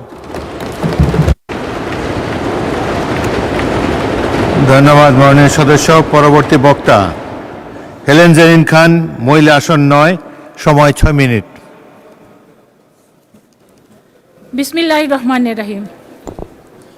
মাননীয় স্পিকার, আপনাকে ধন্যবাদ। বিশেষ করে আপনাকে ধন্যবাদ দিতে চাই, রাজনৈতিক মাঠে যখনই আপনার সাথে দেখা হয়েছে আপনি আমাকে উৎসাহ দিয়েছেন, সাহস দিয়েছেন, সেই কারণে কৃতজ্ঞতা জানাতে চাই। আমি ধন্যবাদ দিতে চাই আজকের মাননীয় অর্থমন্ত্রীকে। তিনি একটি অসাধারণ একটি বাজেট পেশ করেছেন, যেই বাজেটে আজকে সারা বাংলাদেশের মানুষ এই বাজেটকে নিয়ে আশার সঞ্চার হয়েছে এবং বাংলাদেশের মানুষ এক নতুন বাংলাদেশ দেখতে চাচ্ছে। মাননীয় স্পিকার, ইংরেজিতে একটি কথা আছে, এ politician thinks for the next election, but a statesman thinks for the next generation. আমাদের শহীদ রাষ্ট্রপতি জিয়াউর রহমান, দেশনেত্রী বেগম খালেদা জিয়া এবং আমাদের মাননীয় প্রধানমন্ত্রী, তারা শুধুমাত্র রাষ্ট্রপ্রধানই নয়, তারা হচ্ছেন রাষ্ট্রনায়ক। কারণ আজকে বাংলাদেশের অর্থনীতি যেই 3টি স্তম্ভের উপরে দাঁড়িয়ে আছে, সেই 3টি স্তম্ভের প্রতিষ্ঠাতাই হচ্ছেন শহীদ রাষ্ট্রপতি জিয়াউর রহমান এবং দেশনেত্রী বেগম খালেদা জিয়া। আর 3টে স্তম্ভ সৃষ্টি করবেন আমাদের বর্তমান প্রধানমন্ত্রী জনাব তারেক রহমান। ইতিমধ্যেই বাজেটে সেটা উল্লেখ করা হয়েছে। একটি হচ্ছে ডিজিটাল রূপান্তর, আরেকটি হচ্ছে সৃজনশীল অর্থনীতি, আরেকটি হচ্ছে এআই নির্ভর ভবিষ্যৎ। আমরা জানি আমাদের 2026-এ যে নির্বাচন হয়েছিল, সেই নির্বাচনের মূল স্লোগান ছিল সবার আগে বাংলাদেশ। এবং আমরা এটাও জানি যে এই যে ম্যানিফেস্টোটি দেওয়া হয়েছিল, এটি তৈরি করা হয়েছিল মাননীয় প্রধানমন্ত্রীর 31 দফা এবং শহীদ রাষ্ট্রপতি জিয়াউর রহমানের 19 দফা, দেশনেত্রী বেগম খালেদা জিয়ার ভিশন 2030 এবং জাতীয় জুলাই সনদের সমন্বয়ে। এটার অর্থনৈতিক মূল লক্ষ্য ছিল যে 2034 সালের মধ্যে বাংলাদেশের জিডিপি হবে ট্রিলিয়ন ডলার। এবং এই জায়গাতে আইসিটি খাতে ধরা হয়েছে যে জিডিপি এবং কর্মসংস্থানের ব্যবস্থা করা হবে প্রায় 10 লক্ষের মতো। এবং আমরা জানি যে এই যে 2034 সালের মধ্যে ট্রিলিয়ন ডলার যে জিডিপি করা হবে এবং আইসিটি খাতে যে 10 লক্ষ কর্মসংস্থানের ব্যবস্থা করা হবে, এটা এই বাজেটেও উল্লেখ আছে। এবং 18 মাসের মধ্যে আমরা জানি 1 কোটি কর্মসংস্থানের ব্যবস্থা করা হবে। স্টার্টআপ ফান্ড চালু, 3য় ভাষা শিক্ষা এবং টিচার অন ট্যাব। অর্থাৎ আমরা জানি যে আগামী দিনের তরুণরাই হচ্ছে আমাদের ভবিষ্যৎ। এই জায়গায় আমি একটু বলতে চাই, একটা ছোট্ট গল্প বলতে চাই মাননীয় স্পিকার। গল্পটি এমন যে একজন বিশ্ববিখ্যাত ইউনিভার্সিটির টিচার এবং আমাদের বাংলাদেশের বংশোদ্ভূত একজন টিচার, ওই বিখ্যাত ক্যানাডিয়ান টিচার, তিনি তার বাংলাদেশি যে টিচার তার কাছে বললেন আমি তোমার বাংলাদেশে যাব। তাকে নিয়ে আসলেন এবং বাংলাদেশে আসার পরে সে জিজ্ঞেস করলেন, আচ্ছা তোমার বাংলাদেশের সবচেয়ে গুরুত্বপূর্ণ সম্পদ কি, আমি সেটা দেখতে চাই। বাংলাদেশের যেই টিচার তিনি বললেন অবশ্যই তোমাকে দেখাবো। পরের দিন তাকে সকালবেলা ঘুম থেকে উঠিয়ে নিয়ে গেলেন সদরঘাটে। সেখানে গিয়ে দেখল লোকে লোকারণ্য, অসংখ্য লোক। তারপর সে বলল, ওয়াও, তোমার দেশে এত জনগণ, এত জনসংখ্যা। তিনি বললেন এটাই হচ্ছে আমার দেশের সবচাইতে গুরুত্বপূর্ণ সম্পদ। মাননীয় স্পিকার, এই গুরুত্বপূর্ণ সম্পদকে যেমন গুরুত্ব দিয়েছিলেন আমাদের শহীদ রাষ্ট্রপতি জিয়াউর রহমান এবং দেশনেত্রী বেগম খালেদা জিয়া, সেই কারণেই আপনি জানেন যে আজকে বাংলাদেশের যে অর্থনীতি 3টা স্তম্ভের উপরে দাঁড়িয়ে আছে। একটি হচ্ছে আরএমজি, আরেকটি হচ্ছে রেমিটেন্স, আরেকটি হচ্ছে ভ্যাট। এই 3টি স্তম্ভই সৃষ্টি করেছে দেশনেত্রী বেগম খালেদা জিয়া এবং শহীদ রাষ্ট্রপতি জিয়াউর রহমান। এবং আমরা মনে করি যে আগামী দিনে আমাদের যে মাননীয় প্রধানমন্ত্রী, তিনিও এই বাংলাদেশের অর্থনীতিকে শুধু এই বাংলাদেশ নয়, পৃথিবীর মধ্যে সেরা অর্থনীতিতে দাঁড় করাবে, এটা আমাদের বিশ্বাস। আমাদের একজন বিরোধী দলের সংসদ সদস্য বলেছেন তরুণদের জন্য কি করা হয়েছে। আমি এখানে বলতে চাই, একটু ভালো করে পড়ে দেখবেন এই বাজেটটি আসলে মূলত তরুণদেরকে সামনে রেখেই করা হয়েছে। কারণ তরুণরাই হচ্ছে আমাদের আগামী দিনের ভবিষ্যৎ। বাংলাদেশের 1/4 লোক হচ্ছে তরুণ। সেই তরুণদেরকে মাথায় রেখেই এই বাজেটটি সাজানো হয়েছে। মাননীয় অর্থমন্ত্রী সুন্দরভাবে সেই দিন কিন্তু উপস্থাপন করেছেন। যেমন তরুণদের জন্য বলা হয়েছে যে স্মার্ট এআইসিটি। এআই কথা আসলেই আমার সেই বটবাহিনীর কথা সামনে চলে আসে। বটবাহিনীর সেই মানে ভয়ঙ্কর চিত্র আমার আসে। আমি মাননীয় অর্থমন্ত্রীর কাছে বলবো যে এই স্মার্ট এআইসিটি যে করবেন, সেখানে অবশ্যই সবার আগে বটবাহিনীকে নিয়ন্ত্রণ করার ব্যবস্থা রাখবেন। মাননীয় সদস্য, আর 2 মিনিটে শেষ করেন। আমি আরেকটু বেশি সময় যাচ্ছি মাননীয় স্পিকার। 2 মিনিটে করেন, 2 মিনিট এনাফ টাইম। আমি বলতে চাই এই যে স্মার্ট এআইসিটি, এই সিটিটা যদি দয়া করে মাননীয় অর্থমন্ত্রী এবং মাননীয় প্রধানমন্ত্রীর কাছে আমার অনুরোধ থাকবে, আমার বাড়ি হচ্ছে মাদারীপুর, এই যে ঢাকার কাছাকাছি, মাত্র 1.5 থেকে 2 ঘন্টা সময় লাগে। যদি এই পদ্মার ওই পারেই বাড়ি, এই স্মার্ট এআই সিটিটি যদি আমার বাড়ি মাদারীপুরে যদি করা হয়, তাহলে আমরা মাদারীপুরবাসী খুব ধন্য হব। কারণ মাদারীপুরে অসংখ্য জনগণ কিন্তু দেশে বিদেশে থাকে এবং প্রচুর রেমিটেন্স নিয়ে আসে। এখানে দেখা যায় ব্রেন ড্রেন থেকে ব্রেন সার্কুলেশনের কথা বলা হয়েছে, অর্থাৎ বিদেশে যে সমস্ত দক্ষ নাগরিকরা আছে তাদেরকে কাজে লাগানোর জন্য শিক্ষা ও গবেষণায় কাজে লাগানোর ব্যবস্থা রাখা হয়েছে। অর্থাৎ এখানে বলা হচ্ছে যে পৃথিবীর যেখানেই থাকো, দেশে আসো আর না আসো, তুমি সেই জায়গা থেকে যাতে দেশের উন্নয়নের জায়গায় তুমি অবদান রাখতে পারো। এটা কিন্তু একটা অসাধারণ একটা দৃষ্টান্ত হবে। কারণ এই বিষয়টি ফলো করেই আমরা দেখেছি ভারত এবং তাইওয়ান কিন্তু সফল কামিয়াব হয়েছে। মাননীয় স্পিকার, শিক্ষা খাতে সবচেয়ে বড় বাজেট দেওয়া হয়েছে। আমরা জানি জিডিপির প্রায় 2% জিডিপি শিক্ষা খাতে দেওয়া হয়েছে। এই জায়গায় আমি অনেক কিছু বলতে চাই, একটি বিষয় একটু বলতে চাই। মাননীয় স্পিকার, আমার বাবা একটি কলেজ করেছিলেন এবং সেই কলেজটি নতুন, এবং সেই কলেজটি যাতে দাঁড়াতে পারে, আমি রেজাল্ট খুব ভালো ছিল, আমি অনেক ভালো কলেজে পড়তে পারতাম, কিন্তু কলেজটা দাঁড় করানোর জন্য আমার বাবা কিন্তু ওই কলেজে আমাকে ভর্তি করেছিলেন। পরবর্তীতে 91-এ যখন বিএনপি ক্ষমতায় এসছে, 2001-এ এসছে, আমি ওই কলেজের উন্নয়নের জন্য অনেক কাজ করেছি। আমি কথা দিয়েছিলাম এবার যদি বিএনপি সরকারে ক্ষমতায় আসে তাহলে ওই কলেজটি সরকারিকরণ করা হবে। মাননীয় প্রধানমন্ত্রী এবং শিক্ষামন্ত্রীর দৃষ্টি। ধন্যবাদ মাননীয় সদস্য। আরো লাগবে? আচ্ছা, লাস্ট টাইম আর 1 মিনিটে শেষ করেন প্লিজ। না, আমাকে 2 মিনিট সময় দিলে আমি শেষ করে দেব। মাননীয় স্পিকার, আমি যে বিষয়টি এখানে উল্লেখ করতে চাই সেটি হচ্ছে নারীর অগ্রযাত্রার ক্ষেত্রে বিএনপি এবং বিএনপি সরকার সবসময় গুরুত্বপূর্ণ ভূমিকা পালন করে থাকে।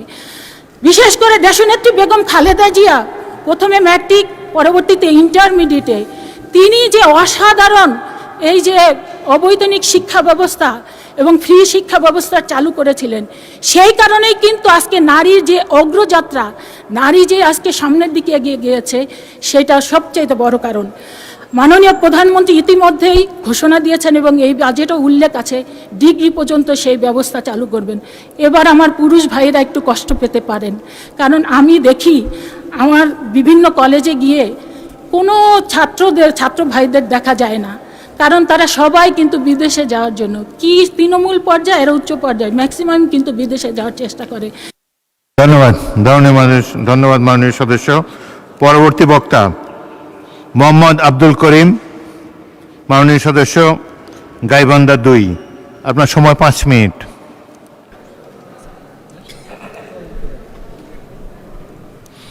অ্যাবসেন্ট।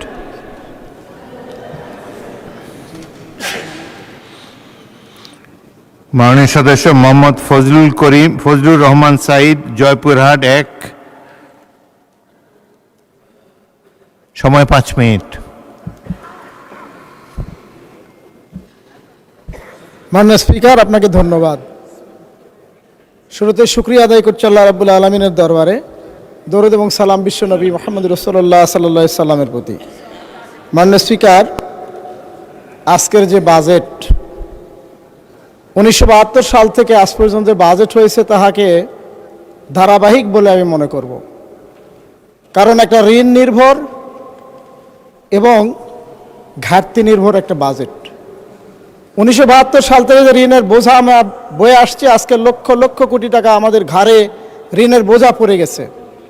বিগত সরকারের সময়, স্বৈরাচারী সরকারের সময় করের আকার মানে জিডিপির আকার বড় দেখিয়ে বিদেশ থেকে বড় ধরনের ঋণ নেওয়া হতো, যেটাকে আমরা সবাই বলেছি যে এই ঋণ বিদেশ থেকে নেওয়ার মানে লুটপাট করা হতো। বাস্তবে তারা করেওছে। বিদেশ থেকে বিপুল পরিমাণ ঋণ নিয়ে এসে দেশের টাকাকে লুটপাট করে বিদেশে পাচার করেছে।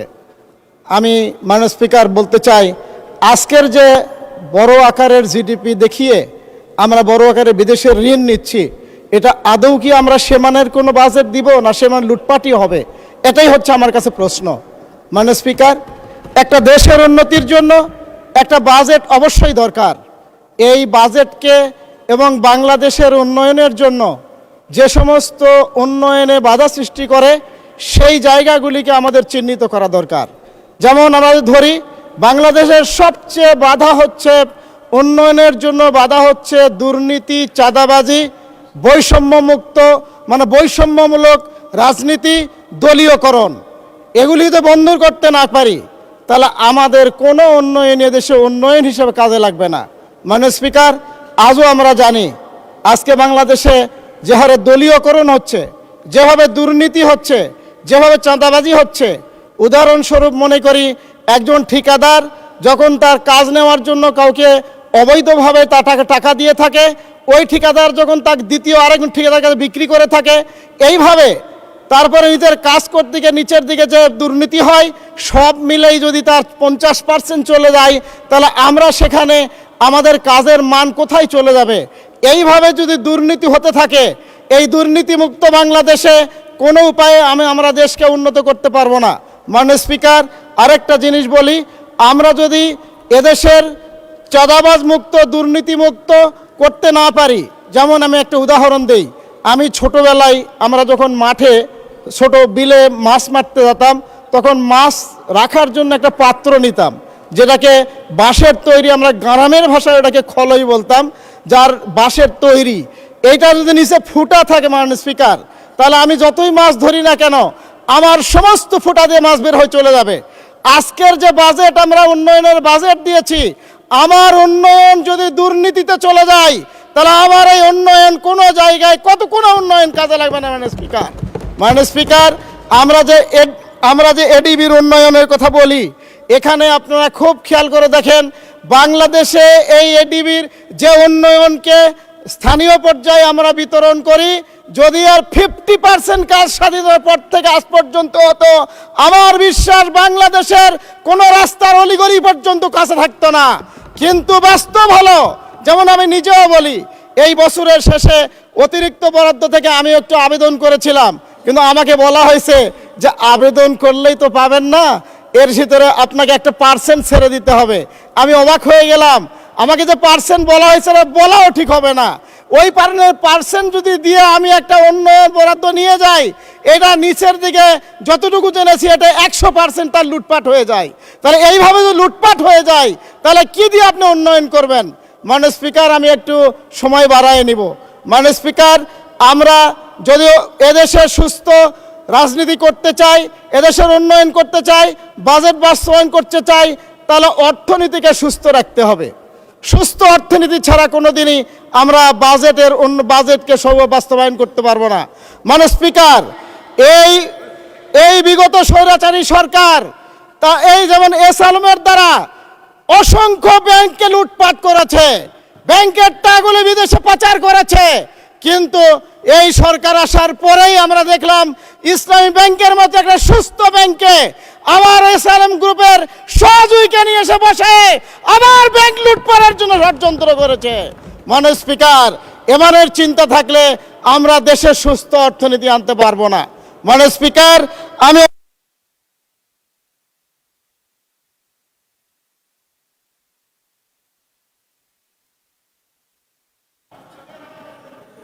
মাননীয় সদস্য, আপনি বলেছেন আমার সময় আমি বাড়িয়ে নেব, কিভাবে বাড়িয়ে নেবেন?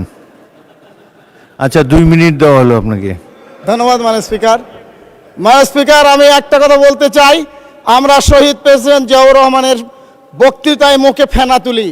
আমি মনে করি শহীদ প্রেসিডেন্ট জিয়াউর রহমানের আদর্শের কাছে আপনারা আছেন কিনা। আমি উদাহরণস্বরূপ বলি, শহীদ প্রেসিডেন্ট জিয়াউর রহমান সেই সময়ে যখন বহুদলীয় গণতন্ত্রের প্রবক্তা ছিলেন, তিনি সেই সময়ে কিন্তু দ্বিধাবিভক্ত রাজনীতি করেননি। যারা দেশের জন্য যোগ্য ছিল, কি স্বাধীনতার পক্ষ বিপক্ষ তিনি দেখেননি, যার কারণে তার মন্ত্রী পরিষদে শাহিদুর রহমান আলিম সাহেব পর্যন্ত স্থান পেয়েছিল। কিন্তু আজকে আপনারা উন্নয়নের কথা বলছেন, কিন্তু দেশকে দ্বিধাবিভক্ত করে ওই স্বাধীনতার পক্ষ বিপক্ষ তুলে আজও যদি বাংলাদেশে উন্নয়ন চান, অসম্ভব হবে। তাই শহীদ প্রেসিডেন্ট জিয়াউর রহমানকে যদি ভালোবাসেন, তার আদর্শে দেশ গড়ার জন্য সবাই মিলেমিশে দেশ গড়াতে হবে। মাননীয় স্পিকার, মাননীয় স্পিকার, আমি শেষ পর্যন্ত আমার নিজের এলাকার 2-1টি কথা বলতে চাই, সার্বিকভাবে দেশীয়ভাবেই বলতে চাই। বিশেষ করে তদবিরের মাধ্যমে যে কাজ হয়, আমি মনে করি সকল মন্ত্রণালয় তদবির নয়, যোগ্যতার ভিত্তিতে অথবা যাদের পাওয়ার যোগ্য তাদের পাওয়া দরকার। যেমন আমি শুরুর দিনের বক্তৃতায় বলেছিলাম, এদেশের অনেক শিক্ষা প্রতিষ্ঠান আছে, যে সমস্ত শিক্ষা প্রতিষ্ঠানটার জন্মলগ্ন থেকে একটি বিল্ডিংও পায়নি, একটা ভবনও হয়নি। আমি ধন্যবাদ দেই, 2 দিন পরে তার একটা শিক্ষামন্ত্রী সার্কুলার গেছিল যে সমস্ত শিক্ষা প্রতিষ্ঠানে এখনো ভবন নির্মাণ হয়নি অগ্রাধিকার ভিত্তিতে হোক। আমি সবিনয় অনুরোধ করব, ওই সমস্ত শিক্ষা প্রতিষ্ঠান সারা দেশে যারা 100 বছরে একটা ভবন পায় না, অগ্রাধিকারের ভিত্তিতে তাদের ভবনগুলি নির্মাণ করা হোক। মাননীয় স্পিকার, আমি কয়েকবারের বক্তৃতায় বলেছি, জয়পুরহাট ছোট ডিস্ট্রিক্ট হলেও এই ডিস্ট্রিক্টে আমাদের উন্নয়নের ক্ষেত্রে অনেক আমরা অবহেলিত, পিছনে আছি। বিশেষ করে উত্তরবঙ্গে দেখলেই। ধন্যবাদ মাননীয় সদস্য। পরবর্তী বক্তা মোহাম্মদ রুহুল আমিন দুলাল, পিরোজপুর 3, আপনার সময় 6 মিনিট। মাননীয় স্পিকার, আপনাকে ধন্যবাদ। সময় বর্ধিতর আবেদন রেখে আমি আমার বক্তব্য শুরু করলাম, দয়া করেন একটু। মাননীয় স্পিকার, দেশ থেকে প্রায় 30,000 লক্ষ কোটি টাকা পাচার হয়েছে। এর মধ্যে বিএনপি সরকার মাত্র 3 মাসের মাথায় একটি পরিকল্পিতভাবে এই জাতির সামনে, এই দেশের জন্য 9,38 কোটি টাকার একটি বাজেট পেশ করেছেন। প্রতি বছর বাজেট পেশ করার সাথে সাথে বিভিন্ন মহল থেকে বিভিন্ন সমালোচনা আলোচনা হয়েই থাকে, মিছিল মিটিং হয়েই থাকে। এবার একটু কম।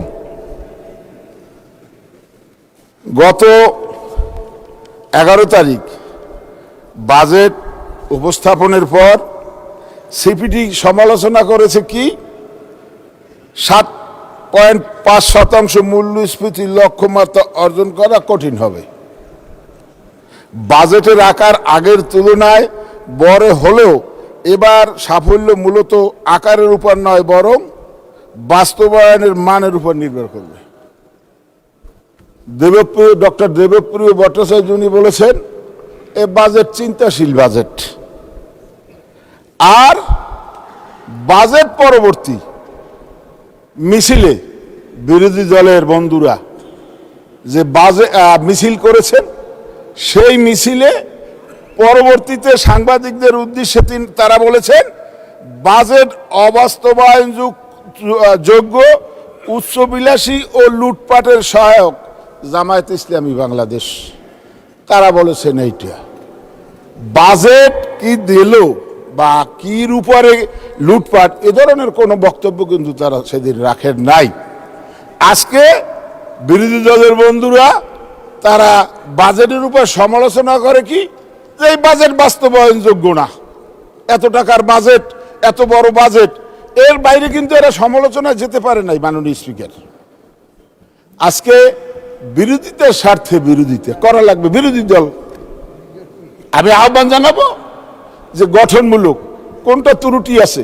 মাননীয় অর্থমন্ত্রী তো ইতিমধ্যেই বলেছেন যে আমাদেরকে সময় দিতে হবে।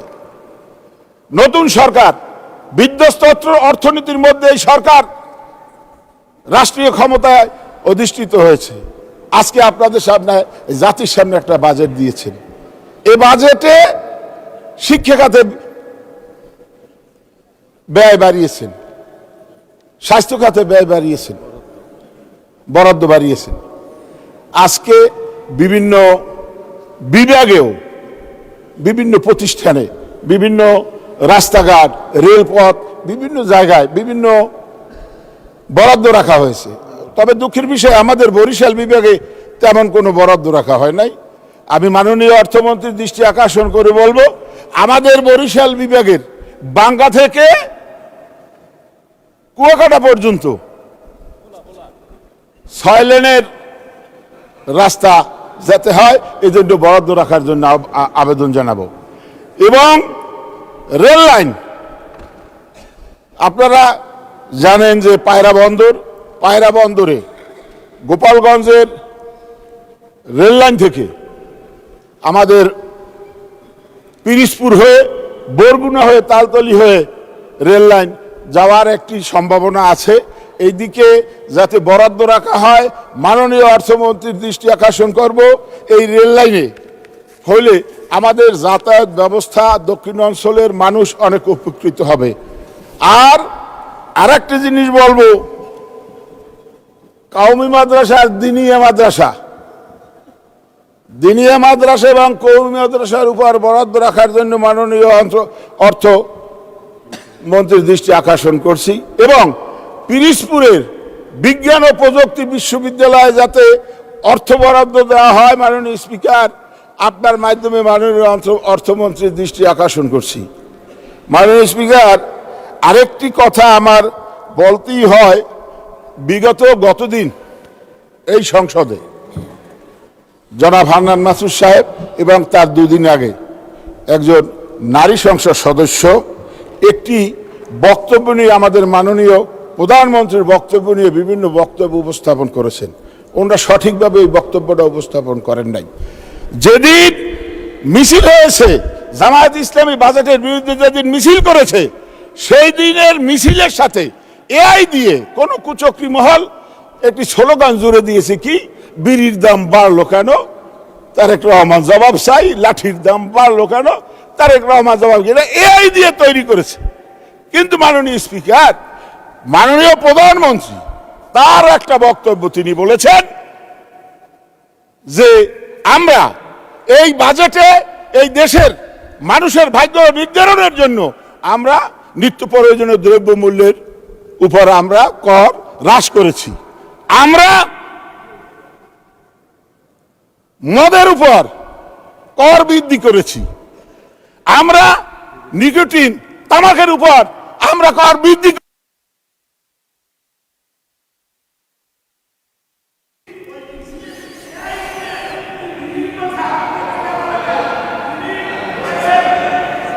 ধন্যবাদ। এক মিনিটে কনক্লুড করেন। একটু বলি, এটা একটু বলতে দেন আমার। আচ্ছা, 2 মিনিট। এটা গুরুত্বপূর্ণ বিষয়, খুব গুরুত্বপূর্ণ। 2 মিনিটে শেষ করেন। আমি যে জিনিসটা বলতে চাই, সেখানে এআই দিয়ে কি ঘটছে বা না ঘটছে, মাননীয় প্রধানমন্ত্রী কিন্তু তার উপরে বক্তব্য দেয় নাই। মাননীয় প্রধানমন্ত্রী বক্তব্য দিয়েছেন, আপনারা এই বাজেটের বিরুদ্ধে স্লোগান দিয়েছেন, বাজেটে ট্যাক্স বৃদ্ধি করা হয়েছে, আপনারা বলছেন লুটপাটের বাজেট, গরিব মারার বাজেট। কিন্তু আমরা তো, মাননীয় অর্থমন্ত্রী তো মদের উপর ট্যাক্স বাড়াইছে, বিড়ির উপর, সিগারেটের উপর ট্যাক্স বাড়াইছেন। এই জন্য মাননীয় প্রধানমন্ত্রী বলেছে যে বিরোধী দল আমরা মদের উপর ট্যাক্স বাড়াইছি, আমরা নিকোটিনের উপর ট্যাক্স বাড়াইছি, এই জন্য বিরোধী দল স্লোগান দেয়, বাজেটের বিরুদ্ধে স্লোগান দেয়। এটা বলা কি তার অপরাধ? অথচ আপনারা সেইটাকে কিভাবে নেছেন, ওই এআইতে কি বলছে না বলছে সেইটাকে নিয়ে আপনারা এই সংসদে অসত্য বক্তব্য উপস্থাপন করেছেন। তাই মাননীয় স্পিকার, এই অসত্য, তারা যে 2 জন সংসদ সদস্য অসত্য বক্তব্য দিয়েছে, সেই বক্তব্য এক্সপোজ করার জন্য আমি আপনার দৃষ্টি আকর্ষণ করছি মাননীয় স্পিকার। মাননীয় স্পিকার, এখন আমার একটু সময় দেন, আমার এলাকার কথা তো কিছু বলতে পারলাম না মাননীয় স্পিকার। মাননীয় স্পিকার, আমার এলাকা সর্বদক্ষিণে, আমার এলাকার মাননীয় সিপিউপের এলাকা পাশাপাশি একত্রে, সে বরগুনা, আমি পিরিজপুরের দক্ষিণ অঞ্চলে। মাননীয় স্পিকার, আমাদের ওই জায়গায় উন্নয়নের ছোঁয়া বিগত দিনে কিন্তু মাননীয় স্পিকার হয় না, এই আওয়ামী লুটপাট হয়েছে, লুট ছাড়া হয় না। আর বিশেষ করে আমাদের পিরিজপুর জেলায় সকল এনজিনির কর্মকাণ্ড বন্ধ। মাননীয় আমাদের স্থানীয় সরকার মন্ত্রী, আমাদের মহাসচিব স্যার উপস্থিত আছেন এখানে, আমাদের সকল কর্মকাণ্ড বন্ধ মাননীয় স্পিকার। তাই আপনার মাধ্যমে অনুরোধ করব।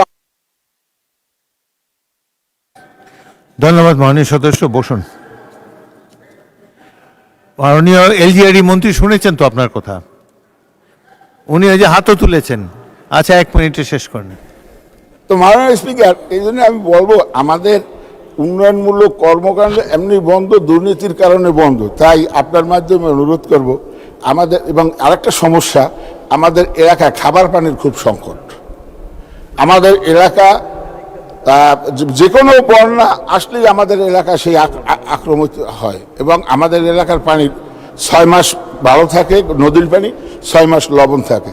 এই জন্য বিশুদ্ধ পানির জন্য আপনার মাধ্যমে মাননীয় আমাদের স্থানীয় সরকার মন্ত্রীর দৃষ্টি আকর্ষণ করব, আমাদের এই যে ট্যাঙ্কি বৃষ্টির পানি ধরিয়ে রেখে মানুষ যাতে খেতে পারে, এই জন্য আমাদের স্থানীয় সরকার মন্ত্রীর দৃষ্টি আমরা আকর্ষণ করব, তার দৃষ্টি আকর্ষণ করছি। এবং আমাদের বিভিন্ন এই যে নদীর পানি উত্তোলন করে যে প্ল্যান আছে বিভিন্ন মেশিনের মাধ্যমে সুপ্রিয় পানি পাই, সেই ব্যবস্থা মাননীয় মন্ত্রী করবেন। এই বলে আমি আমার বক্তব্য শেষ করলাম। ধন্যবাদ মাননীয় স্পিকার। আসসালামু আলাইকুম। ধন্যবাদ। পরবর্তী বক্তা বিথিকা বিনতে হুসাইন, মহিলা আসন 24, আপনার সময় 6 মিনিট। আসসালামু আলাইকুম ওয়া রাহমাতুল্লাহি ওয়া বারাকাতুহু। মাননীয় স্পিকার, সময়টা ছিল 1980, জাতিসংঘের অধিবেশন চলছিল। তৃতীয় বিশ্বের একজন রাষ্ট্রনায়ক ভাষণ দিতে উঠছিলেন। সেখানে উপস্থিত নামিদামি বিশ্বের নামিদামি নেতারা কেউ যেন তৃতীয় বিশ্বের সেই প্রেসিডেন্টের ভাষণের দিকে মনোযোগী দিতে চাচ্ছেন না, পাত্তাই দিচ্ছিলেন না। নিজস্ব আলাপচারিতায় তারা ব্যস্ত ছিলেন। কিন্তু কিছু সময় পরে তৃতীয় বিশ্বের সেই প্রেসিডেন্ট যখন নিজের দৃঢ় ব্যক্তিত্ব, সুদীপ্ত উচ্চারণ, যৌক্তিক উপস্থাপনায় নিজেকে প্রমাণ করছিলেন, প্রত্যেকটা রাষ্ট্রপ্রধান তার দিকে চেয়ার ঘুরে তাকিয়েছিলেন। তিনি ছিলেন মাননীয় স্পিকার আমাদের শহীদ রাষ্ট্রপতি জিয়াউর রহমান। বাংলাদেশেরকে নতুন করে চিনতে শিখেছে বিশ্ব সেদিন থেকে। মাননীয় স্পিকার, তারই সুযোগ্য সন্তান আমাদের honourable prime minister Tarique Rahman 45 বছর পরে আবার রাষ্ট্র ক্ষমতা গ্রহণ করেছে, জনগণের দায়িত্ব গ্রহণ করেছেন। কিন্তু তার কিছু পূর্বে এমন একটি শাসক বাংলাদেশের উপর দানবীয় রাষ্ট্র শাসন ক্ষমতা কায়েম করেছিল, একজন নারী, রাক্ষসী নারী।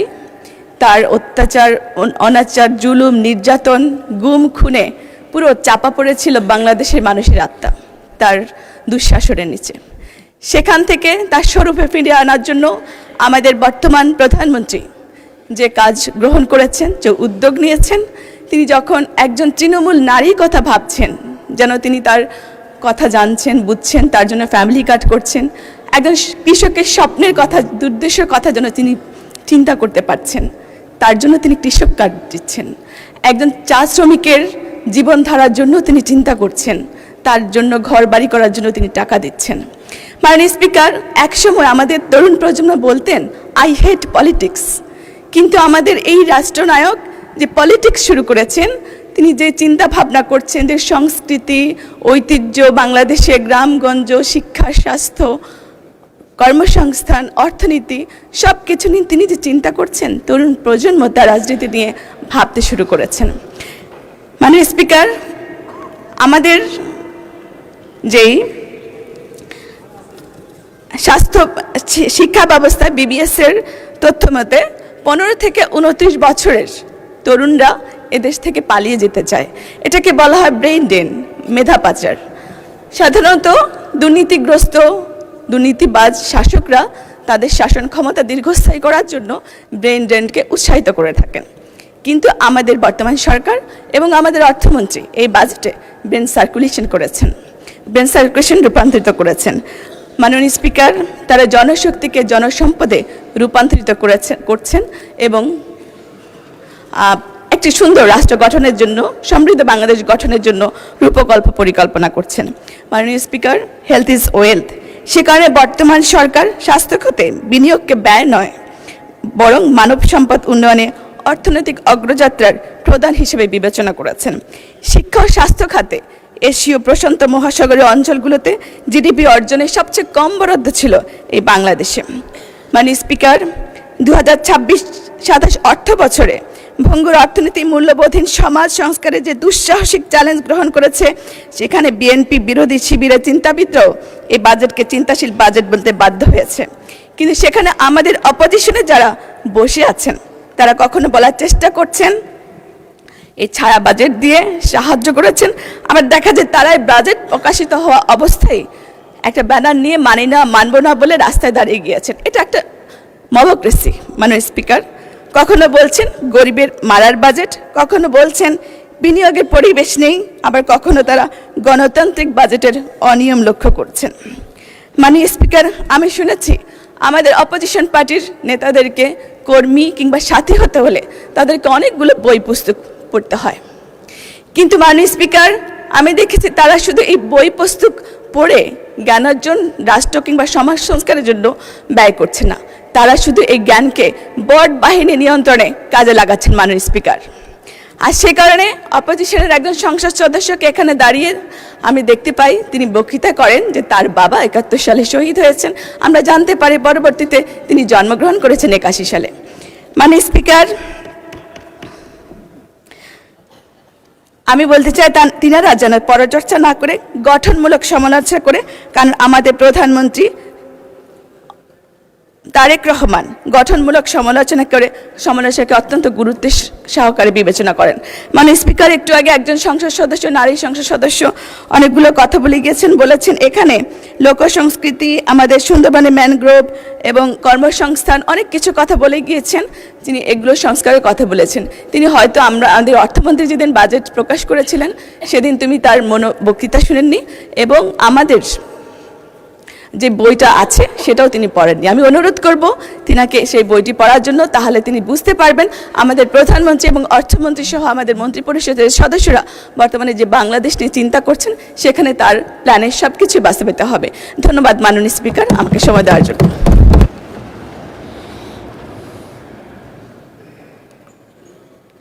কি পয়েন্ট অফ অর্ডার কি নিয়ে ওনার বক্তব্যের উপরে বলেন। মাননীয় স্পিকার, আপনাকে ধন্যবাদ। মাননীয় সংসদ সদস্য যথেষ্ট সুন্দর বক্তব্য দিয়েছেন, কিন্তু উনি ওনার বক্তব্যের মাঝে কথা প্রসঙ্গে বলেছেন যে বাজেট প্রতিক্রিয়ায় জামাত ইসলামী যে মিছিল করেছে, প্রতিবাদ করেছে, সেটাকে তিনি মবক্রেসি বলেছেন। আমি এই শব্দটি এক্সপান্স করার জন্য আপনার মাধ্যমে অনুরোধ করছি। মাননীয় সদস্য, এটা কোনো অশ্লীল শব্দ না। আপনার যখন বাজেটে বলার টার্ন আসবে তখন এটা ভালোভাবে জবাব দেবেন, এখন এটা এক্সপান্স করার মতো কোনো কিছুই না। মাননীয় সদস্য তাসমিয়া প্রধান, আপনার সময় 5 মিনিট। মাননীয় বিরোধী দলের নেতা বলুন। ধন্যবাদ আপনাকে। আসলে মোবক্রেসি শব্দটা কোনো ভালো মিনিং ক্যারি করে না।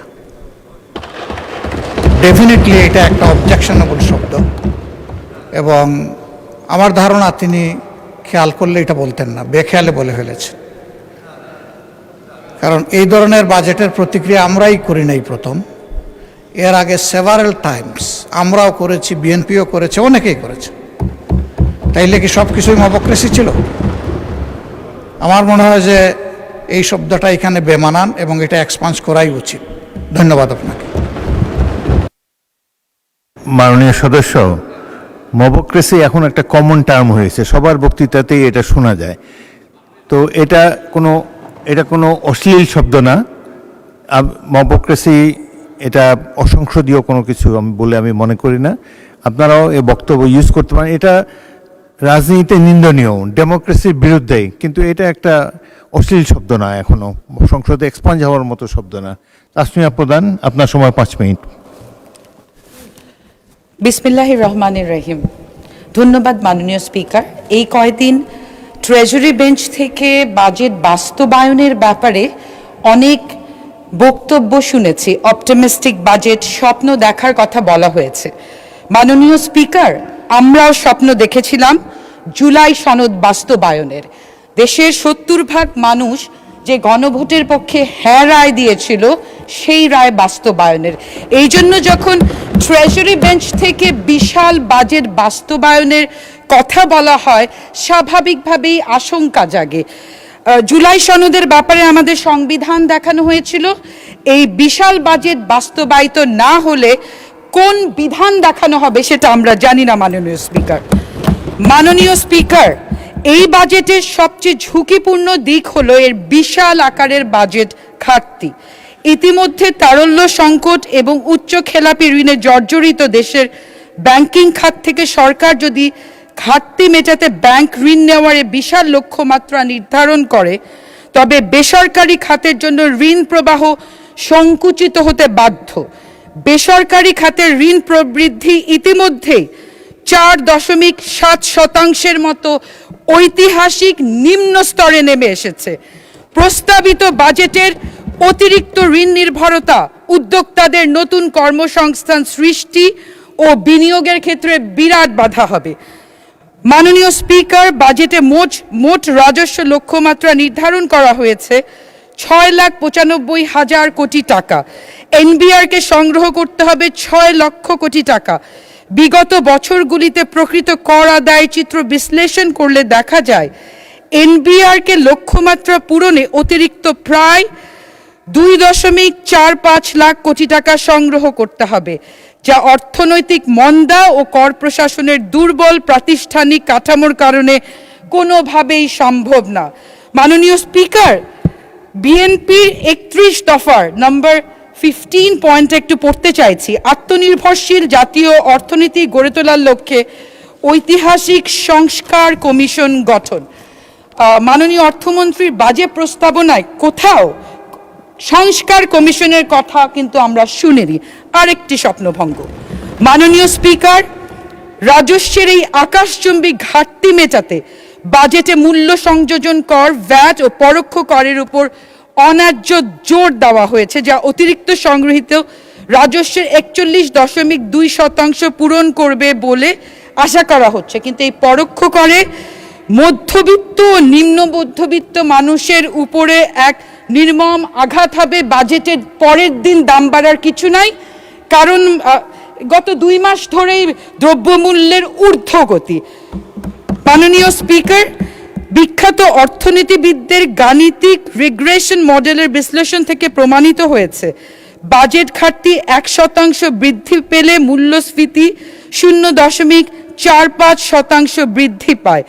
যদি বাজেটের ঘাটতি জিডিপির 5.5% অতিক্রম করে এবং সরকার থেকে বিপুল অঙ্কের ঋণ নিয়ে বাজারে টাকা সরবরাহ বাড়িয়ে দেয়, তবে 9% উপর বিদ্যমান মূল্যস্ফীতি আগামী বছরের সাধারণ মানুষের নাগালের কতটা বাইরে চলে যাবে এটা বুঝতে বাকি নেই। মাননীয় স্পিকার, আমি আমার এলাকার কথা একটু বলবো।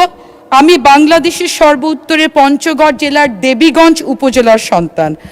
স্বাধীনতার পর দেবীগঞ্জ উপজেলায় প্রথম একজন কেউ মহান জাতীয় সংসদে কথা বলছে। স্বাধীনতার পূর্বে আমার দাদা গমিরউদ্দিন প্রধান দেবীগঞ্জ থেকে স্পিকার হিসেবে দায়িত্ব পালন করেছিল, দেবীগঞ্জের সন্তান হিসেবে।